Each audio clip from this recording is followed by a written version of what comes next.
Baik, bismillahirrahmanirrahim. Assalamualaikum warahmatullahi wabarakatuh. Waalaikumsalam warahmatullahi Sebelumnya, wabarakatuh. perkenalkan Ustaz, saya Ahmad Zaidan Sahroni dari Universitas PTIQ Jakarta, semester 5, jurusan Pendidikan Agama Islam, Fakultas Tarbiyah Ilmu Keguruan. Di sini saya ingin membahas suatu topik tafsir kontemporer yang bertujuan untuk memenuhi nilai UAS dengan dosen pengampu Ustadz Badrudin MPD. Sekarang saya bersama dengan Ustadz Solah MPD akan mengupas tafsir kontemporer. Insya Allah bersedia Ustadz? Ya, insya Allah. Baik, langsung kita masuk sesi pertanyaan. Menurut Ustadz, tafsir kontemporer itu cara menafsirkan Al-Quran itu seperti apa? Ya, tafsir kontemporer itu kan kita bedah secara etimologinya aja. Ya, jadi kontemporer itu kan secara bahasa itu baru ya, kejadian-kejadian yang ada, yang terkini dan kekinian. Maka penafsirannya tetap sesuai dengan dasar-dasar yang diajarkan oleh Rasulullah dalam menafsirkan suatu Al-Quran maupun hadis. Ya, tentunya dengan dalil-dalil nakli yang ada, baik melalui Al-Quran, sumber hukum Islam yang pertama, ya, ataupun hadis, ya, nomor 2. Nanti ada lagi yang ketiga ijma, nanti ada kias, ada lagi saduz zari'ah, fatuz zari'ah, istisab, marsal mursalah, dan sebagainya. Tetapi yang akan garis bawahi pada kesempatan kali ini adalah mungkin Al-Quran dan hadis. Itu nanti akan kita garis bawahi untuk perbincangan kita saat ini. Jadi kontemporer itu adalah penafsiran Al-Quran yang berdasarkan Al-Quran dan hadis yang bertopik tentang hal-hal yang baru yang terjadi pada saat-saat ini. Seperti itu. Baik Ustaz, terima kasih. Selanjutnya di sini saya mengambil tema tentang berbakti kepada orang tua. Jadi pertanyaannya, bagaimana penafsiran kontemporer terhadap larangan berkata kepada orang tua dalam surah Al-Isra ayat 23 sampai 24. Ya, wala taqul lahuma uff wala tanharhuma. Janganlah kamu berkata uf ini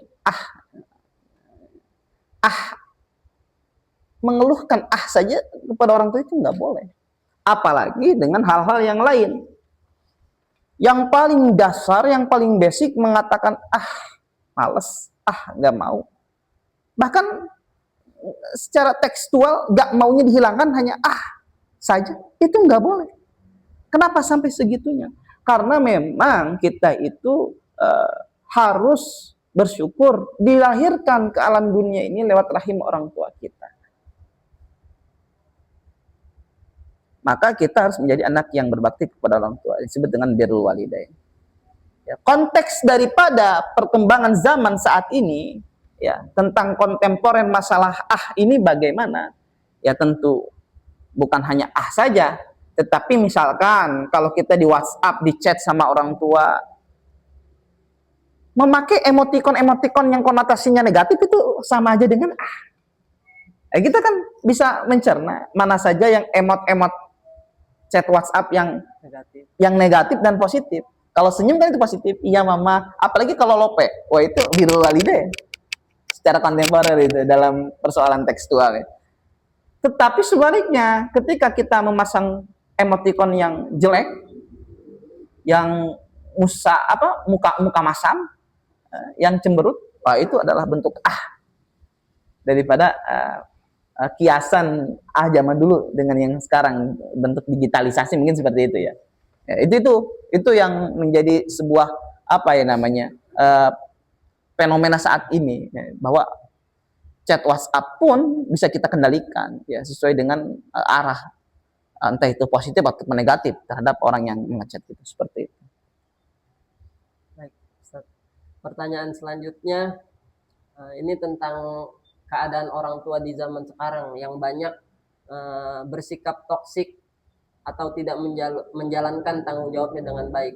Nah, bagaimana ulama kontemporer ini menafsirkan konsep birrul walidain dalam konteks orang tua yang bersikap toksik, yang tidak menjalankan tanggung jawabnya dengan baik? Toksik di sini kan ke arah yang konotasinya negatif.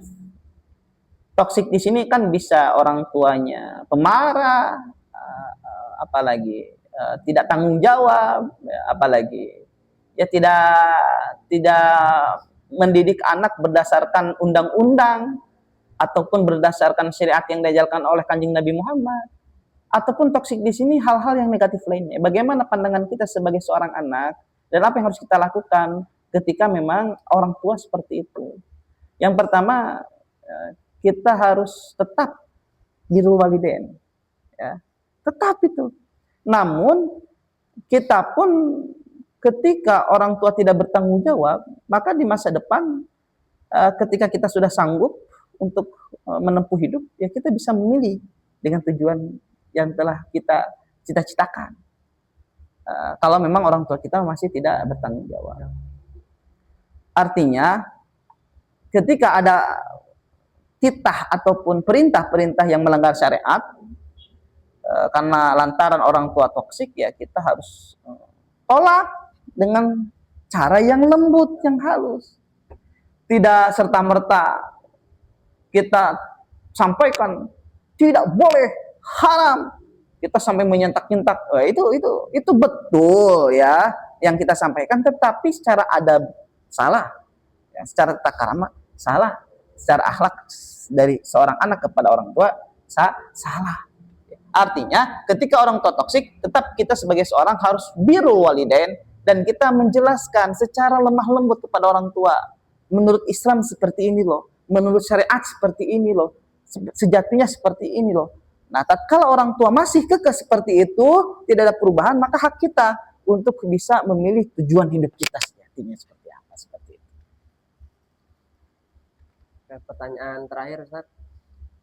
Dalam tafsir kontemporer, bagaimana cara kita menyeimbangkan antara kewajiban berbakti kepada orang tua terhadap hak individu kita seperti memilih pendidikan, karir, pasangan hidup. Nah, gimana nih cara menyeimbangkannya di tengah perubahan sosial saat ini? Ya, tentunya harus ada ini ya, harus ada komunikasi ya. Harus ada komunikasi di talk ya sama orang tua itu. Jadi komunikasi mendalam hati ke hati dengan orang tua.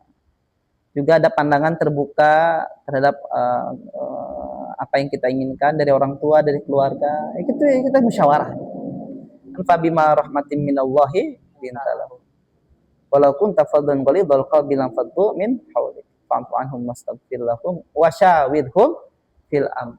Fa idza azamta fatawakkal 'ala Allah, innallaha la yuhibbul yuhibbul mutawakkilin. Yuhibbul mutawakkilin, bukan la yuhibbul. Karena Allah mencintai orang-orang yang bertawakal. Wasyawirhum fil amr, ini kan kata Gusti Allah, kita bermusyawarah dalam segala sesuatu untuk kemaslahatan, termasuk ketika kita mesti sebagai seorang anak yang ingin dapat label dari Gusti Allah sebagai birrul walidain, maka kita pun harus bisa menyeimbangkan tatkala tentang birrul walidain dan juga hak kita sebagai seorang anak. Pertama adalah caranya itu harus berkomunikasi dengan orang tua, mengutarakan keinginan kita, pasangan hidup kita si A, dikarenakan si A ini begini. Sampaikan secara syariatnya, sampaikan secara detailnya. Ya. Ketika memang orang tua punya pandangan lain bagaimana? Ya mungkin kita telah lebih jauh kenapa orang tua seperti ini. Kita telah lagi nih informasi dari orang tua. Siapa tahu orang tua benar, karena orang tua lebih lama hidup dari kita. Ya.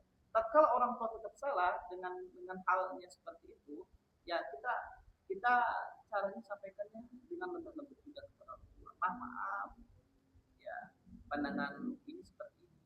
Nah, terus bagaimana kalau tidak ketemu keduanya? itu bisa dihadirkan orang-orang yang berkompeten di bidangnya, orang-orang soleh, orang-orang ahli, orang-orang yang ahli ibadah, yang ahli ilmu, untuk bisa berdiskusi bareng dengan keluarga. Yang pasti tali silaturahmi, jalinan batin kita dengan orang tua itu jangan diputus, ya, jangan sampai ada putus silaturahmi. Itu namanya dosa besar kalau putus silaturahmi. Ya, seperti itu. Jadi jalin komunikasi. Ya. Mungkin cukup sekian Ustadz. Terima kasih atas ilmunya. Mudah-mudahan saya khususnya dan umumnya untuk yang lain penonton semoga bisa mengamalkan ilmu yang telah diberikan. Amin. Mungkin cukup sekian. Wallahu a'lam bishawab. Assalamualaikum warahmatullahi wabarakatuh.